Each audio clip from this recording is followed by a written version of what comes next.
nange nvudde Kanungu nenetika miliyoni 2 cash zizinowa. Aha.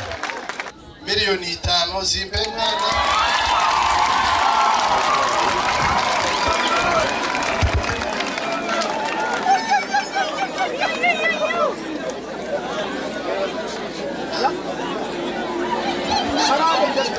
Ngenda kuteekawo miliyoni 1 tusobole okuzimba. Abasomesa bano basomesa abaana baffe nga tebasasulwa musaala, naye neebaza basebo ne bannyabo olw'okwewayo kwe mwewaddeyo okusomesa abaana b'eggwanga. Okuva ew'abagenyi baffe abaliwo baera bakulembeddwa omwami Didani Mubangizi okwongera okutukwatirako ku nsonga eyo essomero okufuuka erya gavumenti. Era ate kati ku bizimbe bye tugenda okuteeka wano kigenda kuba kyangu nnyo lino essomero okufuuka erya gavumenti. N'olwekyo buli muntu yenna azimbye wano tumwebaza.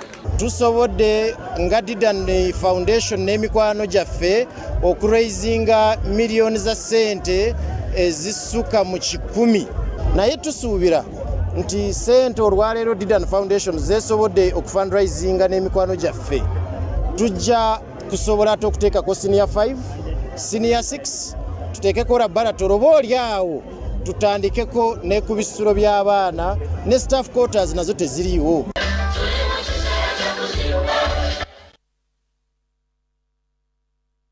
Ate baba kulembeze ku ludda oluvuganya gavumenti